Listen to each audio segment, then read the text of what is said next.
everyone. It's Dr. Judith Browse, and welcome back to another episode of the AuthorU-Your Guide to Book Publishing podcast. And a lot of times I don't have authors on to talk about their books unless they're experts in writing or design or fill in the blank.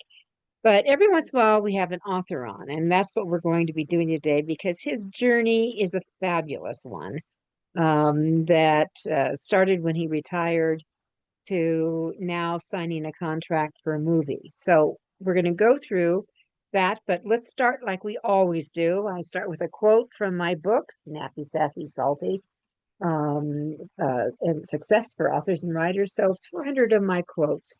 But let's start this. Look in the mirror. No one but the author knows the depths of what a book is about and can do. You are the voice of marketing. So with that said, we always like to thank our sponsors. Nick Zillinger from NZ Graphics has been with us since the show started a gazillion years ago. Nick is a wonderful book designer and happened to do the designing and the cover for our guests today. And you'll find him at nzgraphics.com. And then also Rebecca Finkel from FTGD, who is also a fabulous multi-award-winning book designer, and she makes the ultimate swag stuff to go with displays, from runners to those giant pull-up banners to other goodies, and the one sheets you all need, and she just does a stellar job. So thank you to them. And with that, let's jump into who we have. You can see Steve Snyder. Steve Snyder, and when he retired back 16 years ago now, he retired. He decided he was going to roll up his sleeves because he has a pedigree in marketing and sales, and he was going to find out what happened. What was his father doing during the war? His father became a hero, and out of the research, over 4 years of heavy duty research, they took him out of the United States, of course, because he was shot down in Europe. That he probably knows more people in Belgium than a lot of the natives that live there at this point, I think. And out of it came Shot Down, which I had the pleasure to also work on. And it was, I remember as we were working on the opening chapters, and Steve, I can still feel it as we were working on the rewrites of the plane going down and the flames coming up in the cockpit. I could feel them around my neck. And over 2,000 viewers on Amazon have also felt them all around their neck. And the book came out. It's won over 24 book awards and recognition. It's sold a gazillion copies. And this year he signed a contract with the Sam Houston. We'll talk about that a little bit. With out of Texas, because Sam Houston has to be out of Texas, and they are going to produce the World War II drama Shot Down. So, Steve, welcome to the show. Well, thank you very much, Judith. I really appreciate it. You guided me through that early process when I didn't know what I was doing, and our efforts turned out to be pretty successful. I often talk about you because I wanted to really talk about the journey, and we started with who was the reader, who was the reader, and it's military people who are World War II followers and gobble up the super fans from World War II. And to Steve's credit, he really concentrated that. He's been consistent with that. And Steve, I mean, if I recall correctly, we started with some museums, military-related museums and places. Is that right? Yeah, well, yeah, I started lots of places actually, but Up in the air. All up in the air. Yeah, because as you mentioned, I came from a sales and marketing background, so really what I was doing my whole career, I did when after writing the book, instead of promoting, something on my career job, I was promoting, the story and the memories and the book. Right. So I just contacted basically anyone who might read the book or review the book or promote the book. And as you mentioned, aviation museums who have gift stores and sell books, and their gift stores was one of them. So I'm in, I don't know, a couple dozen of the largest air museums in the United States, the World War II Museum down in New Orleans, the Museum of the U.S. Air Force in Dayton, Ohio, the Mighty Eighth Museum in Savannah, Georgia, and many others. So that's turned out to be a good spot for me.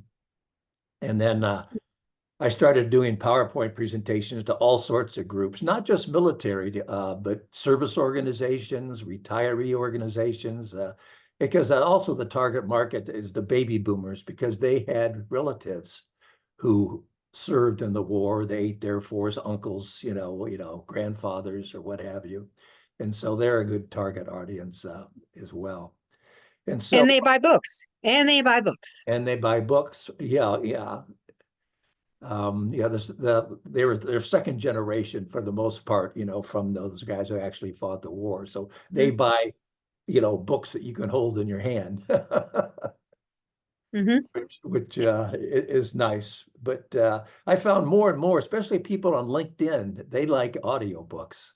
It's you go different places, and they like ebooks or audiobooks. So you kind of get to know what people like. But it changed my life writing this book. It has been such a wonderful adventure. I still work on it and every day, and it's just an absolute joy because it's my passion. It is. Well, I remember as we were getting ready to have a book in hand, and you planned this major trip. And I remember saying we're going to launch it in Belgium first. And that's exactly what you did. So, and you jump into, so I wanted to, let's see if I can do a quick show to everyone. If we can get you on, everyone, you're seeing my screen, but this is the book. I want you all to see. This is actually Steve's Amazon page. So we have, and he's going to get into the story now of the B-17. Steve always knew he wanted that picture. This is his dad, Howard, here on the far right lower. The I lower learned left, from lower left. lower left, but as we look at it, it looks like our lower right. So you look at the screen here. Yeah, that he's on the left is coming out. He definitely is on the left, but when we're looking at it, he's on the right. Do you see what I'm saying? Your dad is the guy with the captain's hat, the No, on the lieutenant. left. You have to go to the left. Oh, okay. So, There he is. over here. Yeah. Oh, and I always thought it was your dad who was on the far right. Okay. All right. So here we are. So there's your dad. Well, he does look like you, Steve, so I should know better.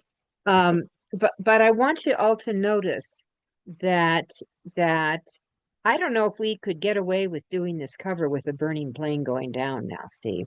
I don't know with all the folks out there if we could have gotten away with that. It's funny Um, that you bring that up, Judith, mhm, because I contacted a lot of the bookstores that are at airports. mhm. Um, and there's one big one now. The name of it slips my mind. That's in a lot of airports. But I contacted them, and they said, "Steve, I'm sorry, but we just can't have a cover photo of a book in our store showing an airplane being shot down. It's going to, make people all nervous getting on the plane. So I'm sorry, we can't carry it." Yeah. Well, I mean, I would disagree because there's significant difference between a commercial airline and a Yeah, military plane.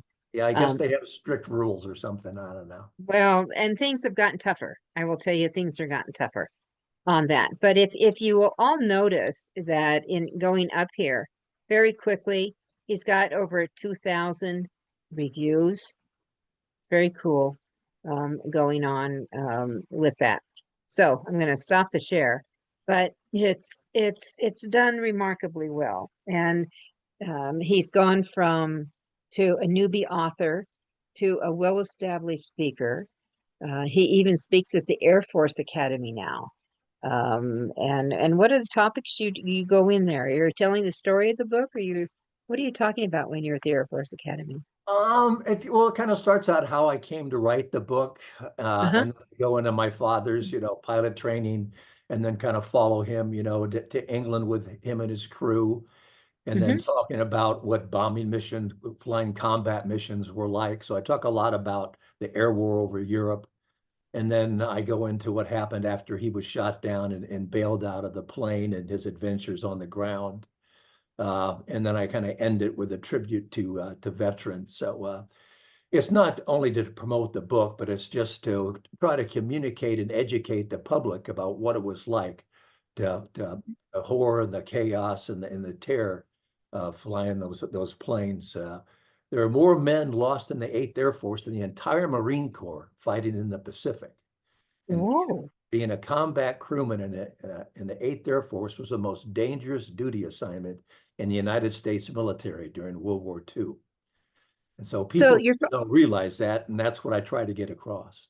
right. So your father was a captain. There was a total of 11 on the crew, if I Ten, remember. Is that correct? Including ten, him, 10. right? 10. Right. And when they were shot down by the Nazis over Belgium on that, they all survived, but one was that, do I remember that right? You're gonna have to correct me because some of my stats are off. Two of the crew died in the plane when they were attacked by two German fighters. Okay. And then the So other bailed out. So they bailed out, they came down, and then that's where the story really takes off. Yeah, the first And half of the book builds up to the day the plane was shot down, and then the second half is Mhm. all about what took place in Belgium on the ground. So your father came down, and did he land in a tree? Did he land on the ground? Yeah, I came down and some trees and his parachute got hung up on the branches and he was dangling 20 feet off the ground and couldn't get down. But fortunately Hmm. for him, a couple of young Belgian men, Henri Franken and Raymond Dervan, came to his rescue before the Germans got there. They Hmm. helped him down from the tree, and they told him to stay put. They thought it was too dangerous to move him during daylight with German patrols combing the area. But that night they came back and got him, took him to the Devan farmhouse. He just stayed there one night because those German patrols were still in the area. So the second night, Hmm. a Belgian customs officer, Paul Tilcan, came on a tandem bicycle to take him to a safer location. And after that, he was just moved from place to place to place. How long he stayed in any given location depended on how brave the Belgian people were who lived there and how dangerous the Belgium underground thought it was for him to stay there. It might spend one night, it might spend 6 weeks. And so he did that for several months and had close calls of almost being discovered by the Germans, which are in the book. And then usually when airmen were shot down and the underground picked them up, they tried to get them back to England through various escape routes, down through France, over the Pyrenees into Spain, and then out through British-controlled Gibraltar. But something always went wrong trying to get my dad out. And finally, he became really frustrated, just hiding and, almost getting discovered. So he decided to get back in the fight and joined the French resistance and started sabotaging German There you go. convoys. Revenge. Right.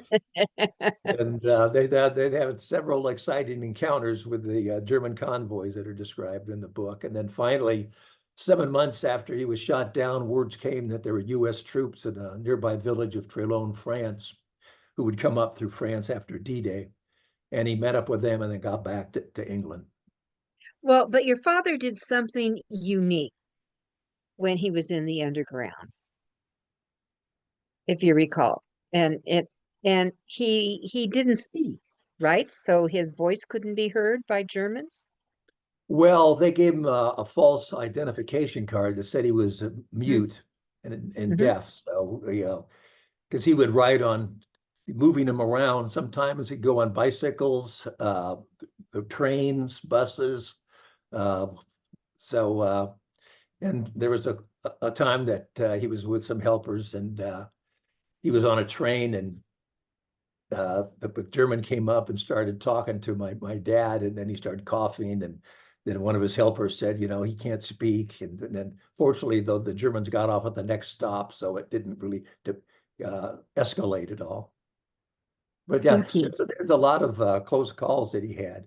But the book's Mhm. not about just about my dad, but goes into detail about what happened to each member of the crew. Because about anything that could happen to a bomber crew happened to my dad's crew, and some of their stories ended up happily, but some of them ended up tragically. One thing I loved about it, your reveal early on in the book, how the Susan Ruth got its name. You want to share that with the group? Because I didn't know how that process is, Yeah. how planes got named. Well, as you mentioned, my dad was, the first pilot and the commander of the plane, excuse me, and the crew.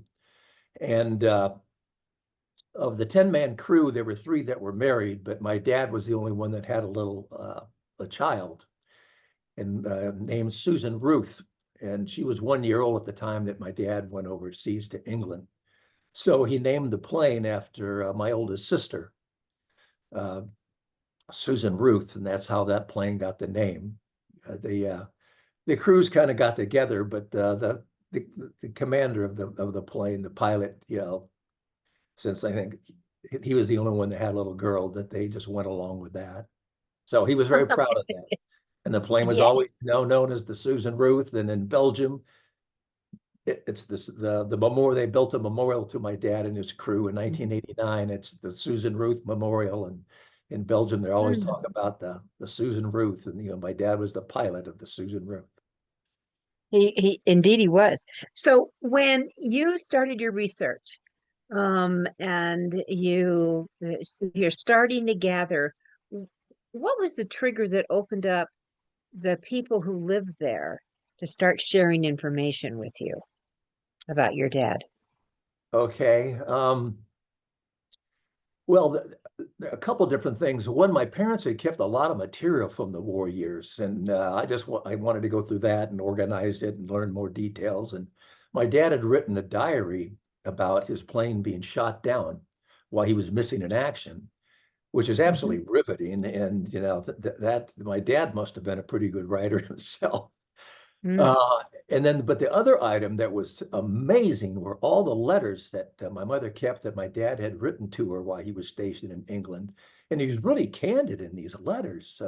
He talked about what bombing missions were like, what life was like on the air base, what life was like in London and England at the time, escapades of him and his crew.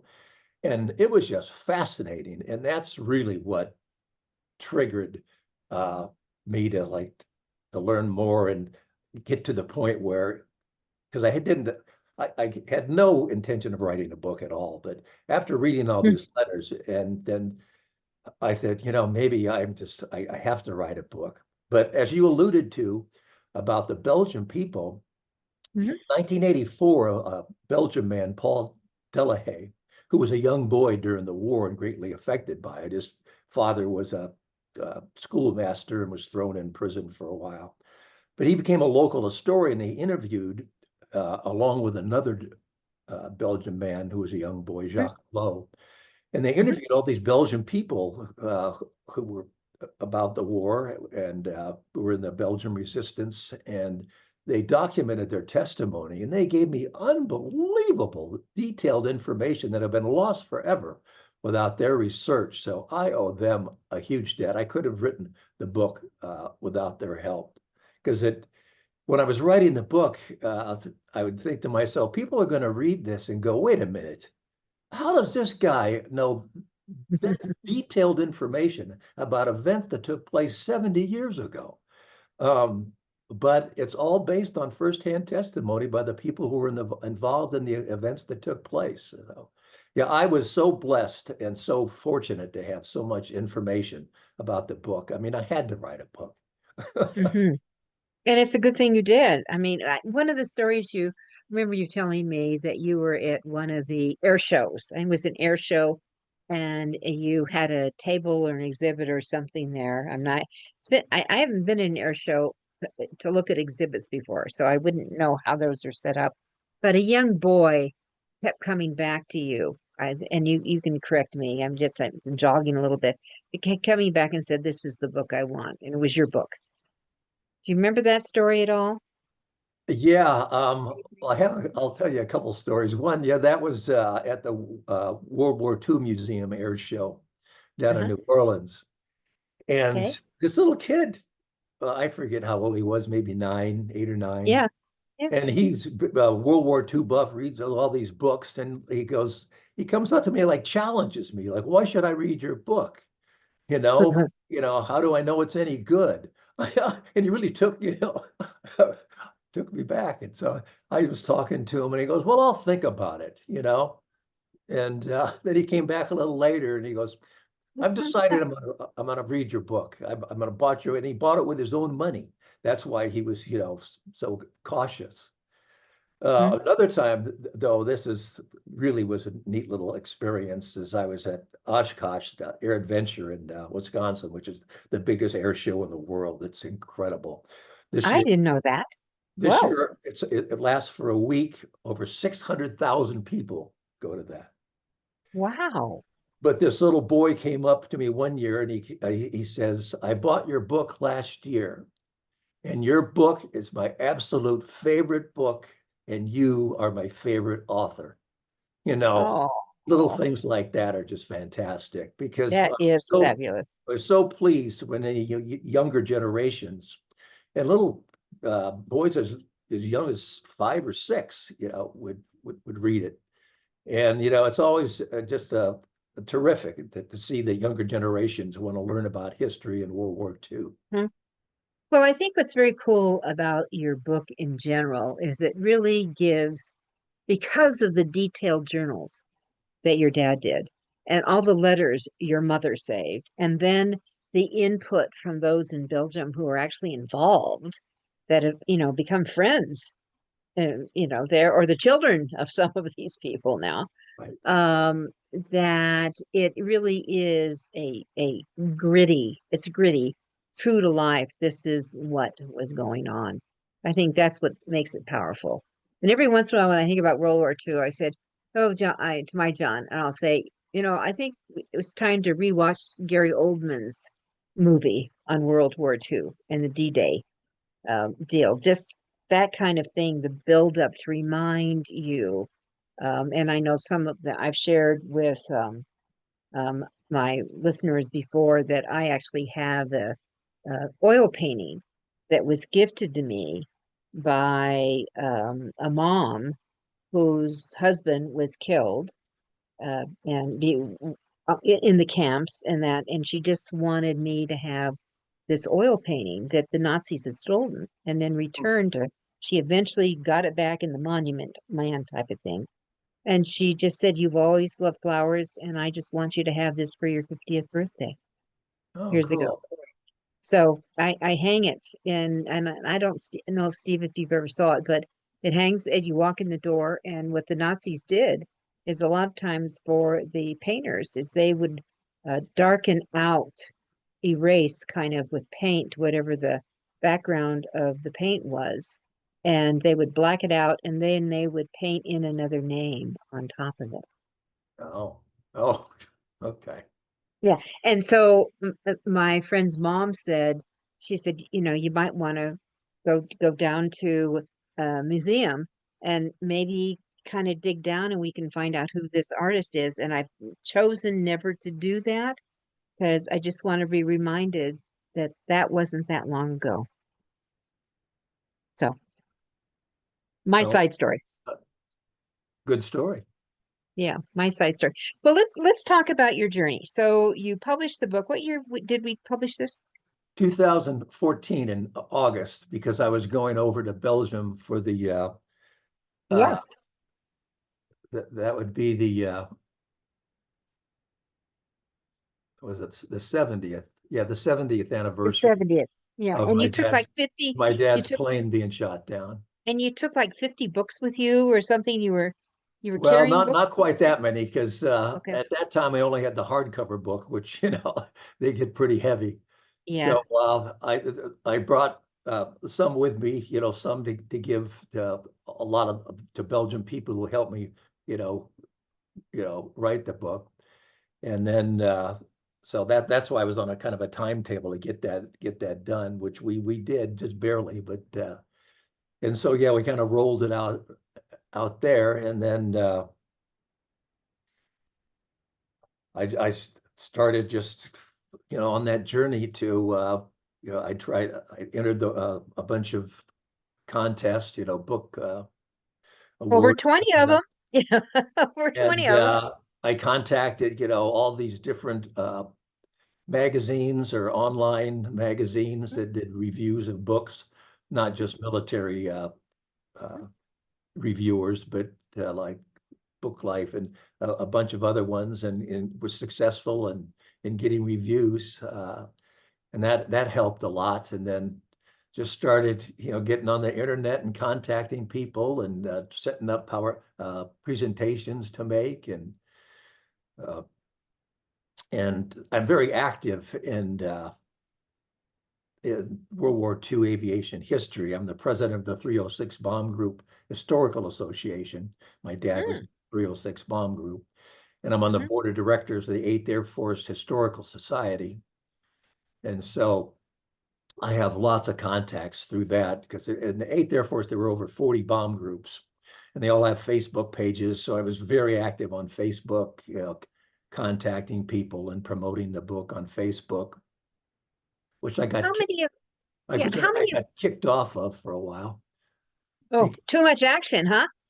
No, along with, I post a lot of historical, about historical events. And a lot of them were World War II events. And, in talking about World War II and the air war of Europe, I would use, of course, the word Nazi or Hitler. Yeah, yeah. And Facebook or Meta said I was spreading hate. And they Mm, shut down my Facebook page, even though it was just, history. I was just posting about history.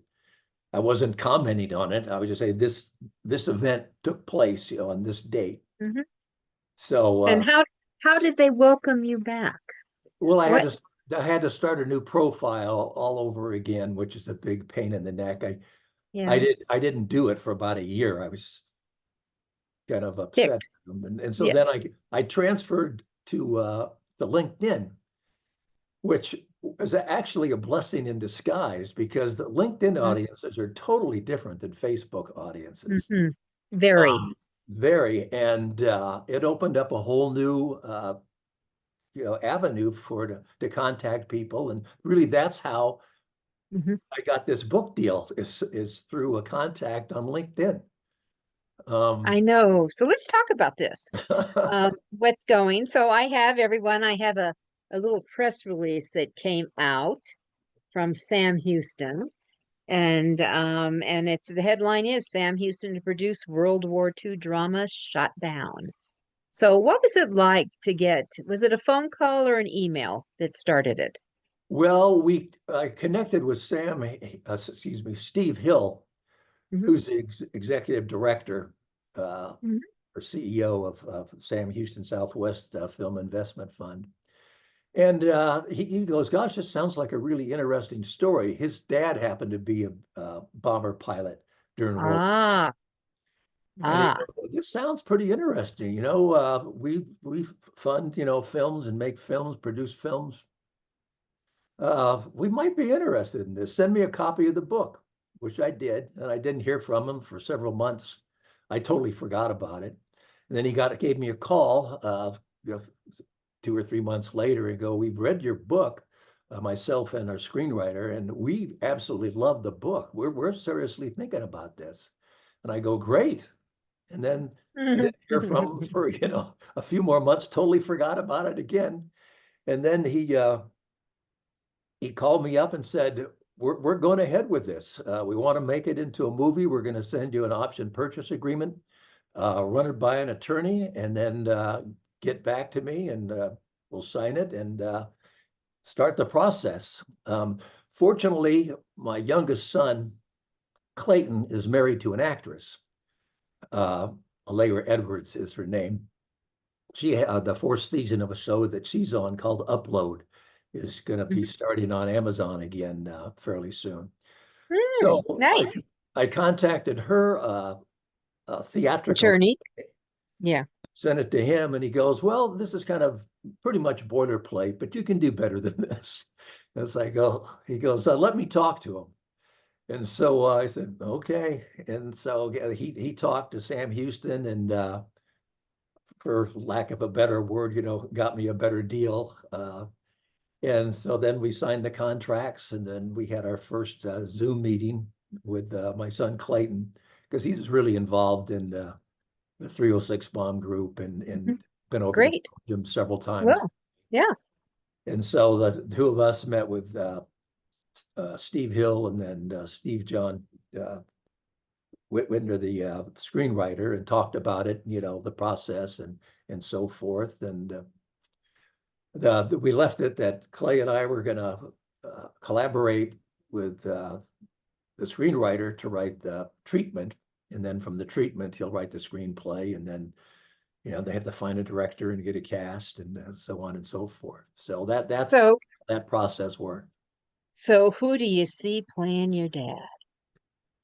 Well, years ago we thought it. Your dream guy. My son was also an actor, Oh, but he's been out of the film business for quite a while. But I don't know. I don't know actors that well. The most of the famous action actors are too old to play my dad, because they're in their 30s or 40s or whatever. So we'll mhm. see who they get. They want to try to get an list actor, but we'll see. But I'm hoping my daughter-in-law Allegra can be in it, because she's ongoing actor, and she's real good. And then maybe Clay can just get some uh, A little walk on. little short role, and then maybe I can get a cameo in the background or something, sitting having drinking a beer or something. Oh, that'd be so much fun. Like Alfred Hitchcock used to do in his movie, have a little walkthrough or a little cameo. Well, tell me, Steve, about uh, the timelines. I mean, I remember years ago I helped raise money for a movie that Melvin Douglas was starred in, and did that kind of stuff. But what kind of timeline when they talk to you? Because when I read about Sam Houston, they really do have monies. They finance and carry it through. Yeah, they can either finance it themselves, or they can Hmm. shop it And and get partners in. get partners in. So, Mhm. once they have the screenplay finalized, and they got a director, and Yeah, the budgeting and locations, and yeah. they'll film a lot of it in Texas, because they have good tax incentives and breaks in Texas, but probably some in Mhm. England, a little bit in England, and maybe hopefully, we'll go over to Belgium too to film. And so, it's hard to say. It could be 3 years before they even start filming. It's going to take months to write a screenplay. Um, so Mhm. it's and how fast or how quickly they can attract a director and then actors. So it could be quite a while before this really gets going, and the start. The big thing is when you start filming. That's when it really gets exciting. Oh yeah, you get to go on. I suspect you'll be spending some time in Texas, or maybe you'll go over to Belgium. That definitely, yeah. Yeah, yeah. Well, I think that's really exciting. Exciting. And then your option. So usually in an option, they have to do something within a certain period of time. Yeah, there's a time frame within there. 3 years, You get 3 years, they got to get the show on the road somehow. right? The attorney, the theatrical attorney, he would have rather seen 2 years, but he got some other things in the contract that if it is a success, that benefit me. So Hmm. they have 3 years to start filming. So it could be 3 years. Hopefully, it'll be a little less than that, but who knows? Well, it depends upon how the rewrites go. I think that's going to be starting to propel it. And is that when they start shopping around for the actors who they they have to have the screenplay written, or do they give them the Yeah, book? Read this book. We're gonna do it. yeah, the screenplay will probably go through some rewrites, and then you give it to, first you hire a director, and then the director can, change the script or the screenplay as well, which they usually do. Hmm. Um, and then from there, it's casting and, finding actors to play. Well, first, part of the treatment is like, well, who's going to be in the movie? Obviously my dad's the main character, but you have to include some of the crew. So which members of the crew and how much you're going to follow them. Because, ideally, because of the story and there's so many people involved in different storylines, it would have been better to be a limited series, but they just intend to make it into like a regular feature length movie. So you have to be judicious on how much time you spend on other things, because my dad's story is the main thread, and then whether they're talking about, my dad wrote all these letters home back to my mother, and there's a lot of romance involved in that, and then is my mother Ruth going to be a small character in the play as she reads these letters, or so we have to decide on who's gonna be in the movie, whether they even bring in the Luftwaffe pilot that shot down my dad, whether they bring him in a little bit or leave him out, or so there's a lot of things to be decided for the storyline before the screenplay can even be written. Mm. Well, it's exciting. I was It's very excited. exciting. Yeah. Yeah, I I was excited, and yeah, and it takes time, but people don't realize that. Well, I know I It get asked, well, when is it going to come out? It's like, what? Yeah. They just they don't understand how the movie business, entertainment business works. Or they decide that I mean I'm sure you heard from a lot of people that your book should be a movie, Right. you Yeah. know, and I can't tell you how many authors think their books should be a Oh, movie. everyone thinks, because Just about. I've told people already that I signed this deal, and then people that have written a book, they go, oh, can you connect me with them? Or, oh yeah, my book would be a great movie. And uh it's not that easy. yeah. Well, does Sam Houston specialize in these kind of movies, or are they all over the map? They're pretty much all over the map, but There. more nonfiction, I think, based on, they like book storylines that based on true stories, not Mm-hmm. fictional history. Mm. Oh, yeah, and there's a lot of it. Right. So, Steve, what are think about your highlights. What are some of the unusual things? We heard about the little boy, which I always love that story. I remember that when you told me that came back, the 8 or 9 year old at the time. What anything unusual happened, surprise when you, for example, when you first went to Belgium and started connecting with people?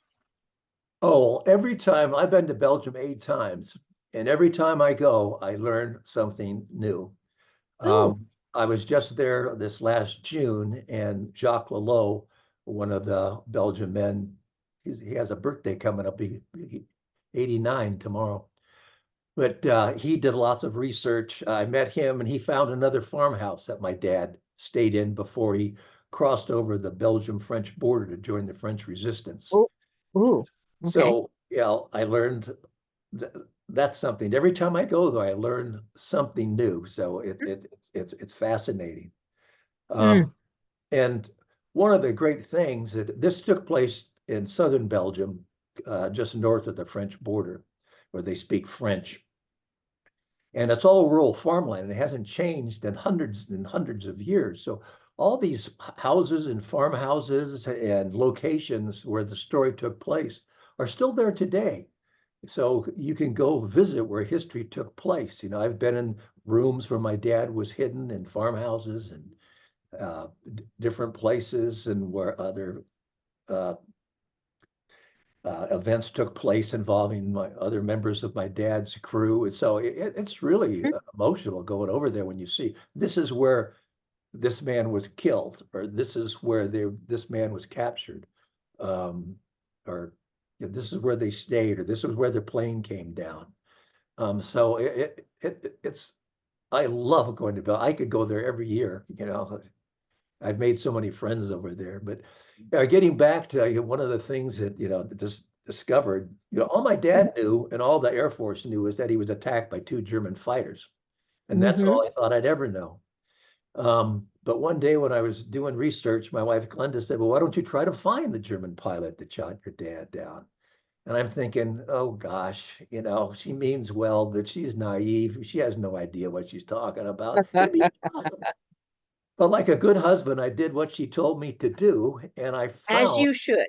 As you as should. I should, and I found Hans Berger, and fortunately for me, became a translator after the war and could speak perfect English. And I found out from Hans Berger that the gunners on my dad's plane shot him down at the same time he shot my dad down. They shot each other down, and he bailed out and made it through the war. Mm. And I was so amazed and so excited to find him and interview him for the book. He gave me some wonderful information about what it was like to go up against the 8th Air Force. For the book, I just interviewed him over the telephone and through email. Mm-hmm. And I just bombarded him with these questions. At one time, he goes, Steve, I really don't know you that well, and you're asking me all these personal questions. But I built up his trust, and we developed kind of a long, distance friendship. And then on 2 of the occasions that I went to Belgium, I continued on to Munich, Germany, to meet him and spend some time with him and have lunch. And we Mm-hmm. developed a good rapport. I went back for the 80th anniversary this last fall, 2024, and I'd hoped to see him one more time, but unfortunately, he died in January Mm. of 2024 at age 100. So I didn't get Wow.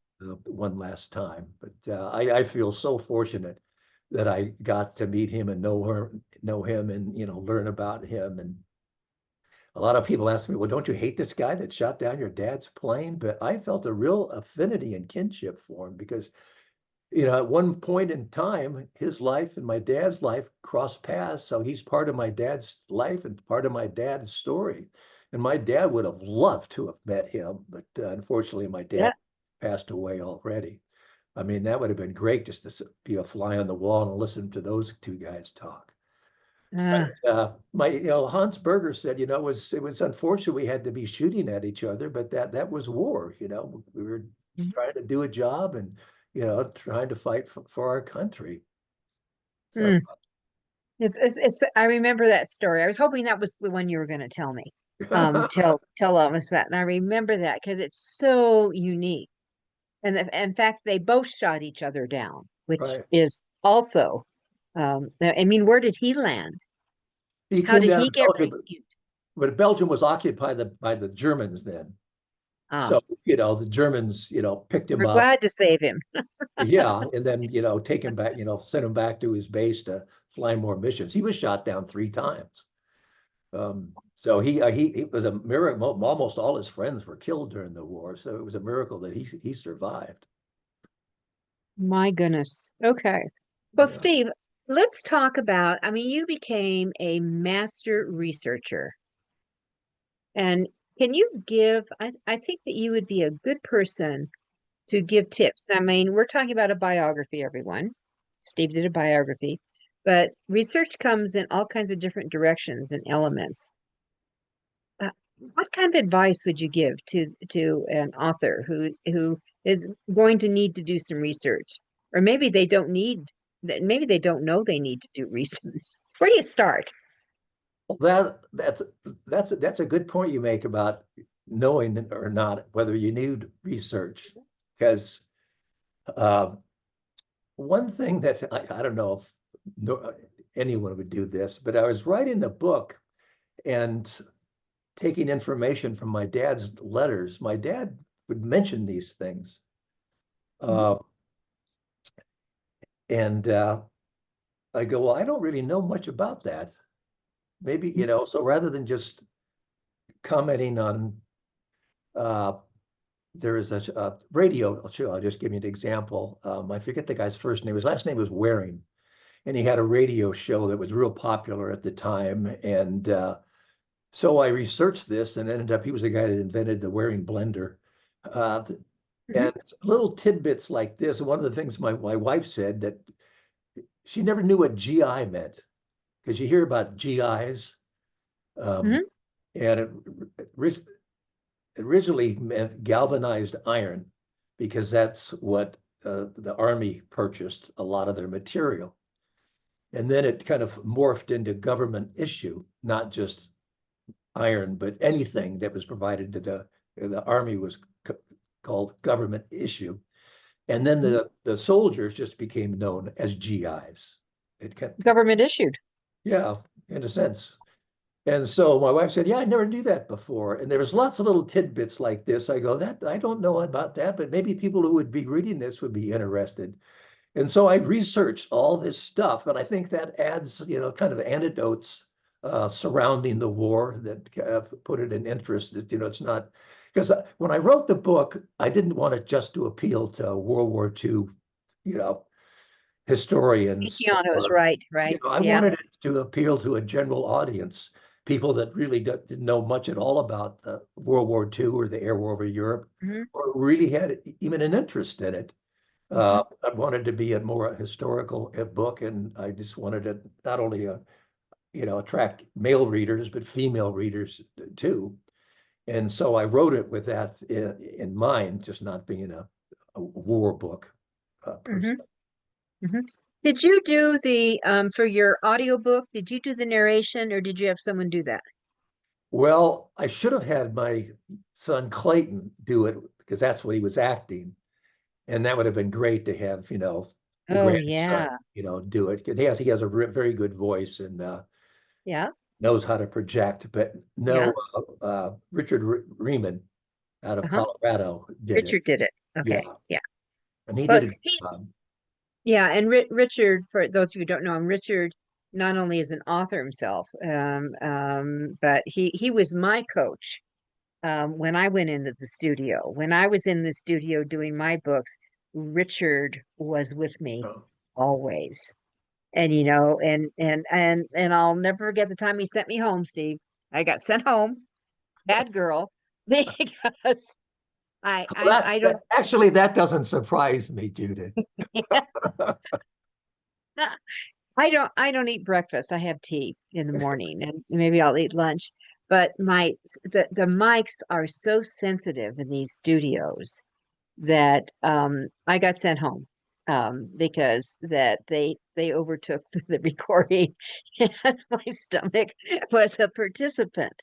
Oh, So we had to release the day. We released the morning, and then I came back the next day. And so I always tell people, make sure you at least have some yogurt or something. So there's something in your belly because it will chime in. And I was in a recording studio that bands were recorded in. There was that singing was recorded there. Those mics are so freaking sensitive. yep.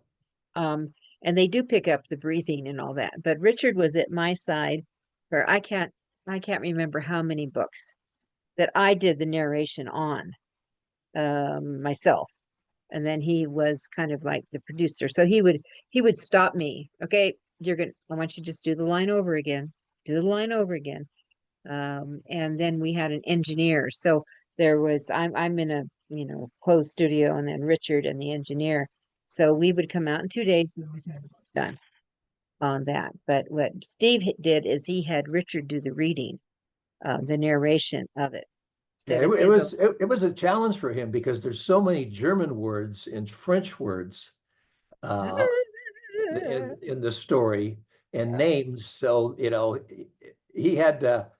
It took us a while. I'd have to teach him how to pronounce some of these Belgian people's names, because Oh yeah. if you just look at it and pronounce it like an English language, that it's totally different. Hmm. So that was a challenge for him, but he did a real good job. But I Well, should it's have had good. my son do it, but that's water under the bridge. Well, you can always do it again. I'm just saying. Yeah. Um, Oh, yeah. People ask me, are you going to write another book? And I go, no, it's too much work. I can't go through another 4.5 years of that, because that was 4.5 years from getting up at like 5 in the morning and then getting Glenda to call me for dinner at 6 at night. I mean, it was just heads down research and it was write. a grind. It Yep. was grind, but that was my passion. So I had the inspiration to do it. Yeah. Another thing I've been so fortunate is that going to all these air shows and doing all these speaking engagements. I've met so many people all around the United States and developed friendships. Plus, as you alluded to, in England and in Belgium and the Netherlands. Mhm. So that my wife's always amazed how many people I know every place we go. But I mean, that's really been fun too.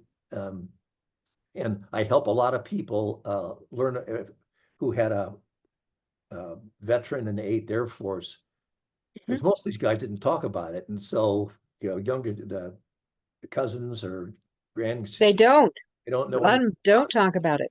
And so if I'll try to help them out and do some research for them, give them Mhm. information about their vet. But another great compliment I get from people who read the book is to go, my dad never talked about this, but reading your book gave me appreciation for what he went through.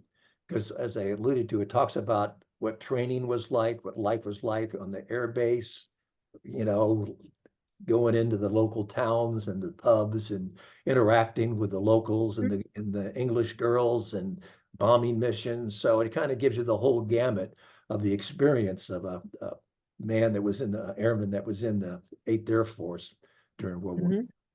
Mhm. Well, it's an amazing read, everyone. So you can get it in audio, and you can get it in ebook, or you can get it in the old paper, which is my style. And just I'm going to go down and dig it because mine is in the downstairs conference room, and I'm going to go and pull it out because I think John would like to reread it again, and doing that. But before we have just like 3 minutes here.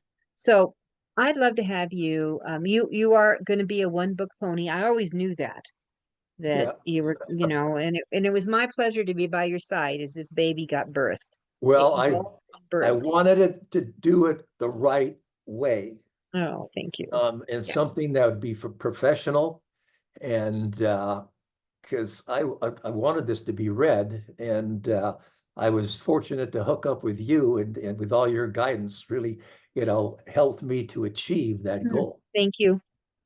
Yep, we did it. It did it, and it's a wonderful book. So I would encourage all of you that one of the things that Steve said reinforce it is loaded with stories. The power of this book is the storytelling throughout. So you become there. It's like when I said at the opening, when I was working on that opening scene, and he's shot down and he's going down. I could feel the flames around my throat. I could feel the scarf burning on it, Yeah, on that. also, there's all these excerpts from letters, just not from my dad, but after the plane went down and all the crew was missing in action, there's excerpts of letters from the Yep. mothers, the wives, the sweethearts. Yeah, that's Mhm. really moving, and how worried and praying that they were all doing, that these guys would be saved and they come back home.